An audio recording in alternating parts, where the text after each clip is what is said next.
Hi అందరికీ.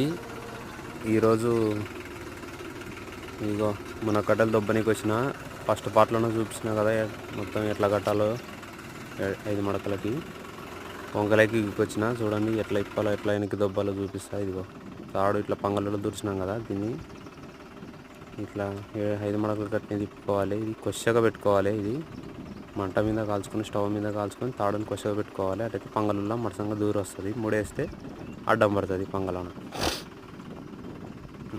తాడు ఇలా తీసేసి మళ్ళా ట్రాక్టర్కి ఇలా చిన్నగా ముందరకు పోతే ఇదిగో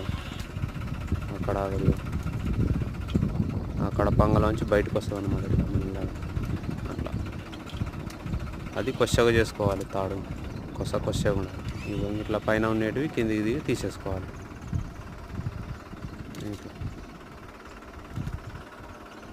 ఒకటి రెండు ఉంటే తీసేసుకోవాలి. తాడిప్పుకొని మీద పెట్టుకొని ఇదిగో వెనక్కి దొబ్బుకోవాలి. ఇటు తింటాం కదా, దాన్ని రివర్స్ గేర్ వేసుకొని 4 వీల్ డ్రైవ్ వేసుకొని బురద ఉంది కదా, పోవట్లే వెనక్కి.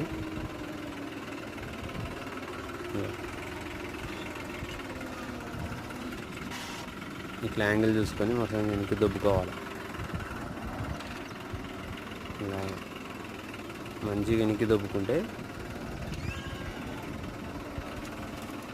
ఇంకా అక్కడ కట్టెలు ఇడ్చుకోవడానికి వస్తుంది అన్నమాట. మళ్ళీ ఇక్కడ ప్లేస్ ఉంటుంది కదా, వెనకాల గుంత ఉంది కదా, గుంతలోకి దొబ్బుతున్నాయి. టైర్లు స్లిప్ అవుతాయి. వర్షం పడ్డది కదా, టైర్లు స్లిప్ అవుతున్నాయి. వెనక్కి పోవడం లేదు. 4 వీల్ డ్రైవ్ వేసిన కూడా పోవడం లేదు. ఫ్రంట్ టైర్లు కూడా స్లిప్ అయిపోతున్నాయి. గ్రిప్ రావట్లేదు బండికి. కొద్దిగా పైకి ఎత్తి దొబ్బేసిన వెనక్కి. మన కట్టెలు దొబ్బుకోవాలి. అనవసరంగా ట్రాలీకి ఎత్తి ఎంతో శ్రమ పడాల్సిన అవసరం లేదు. ఇట్లా ఈజీగా అయిపోతుంది పని.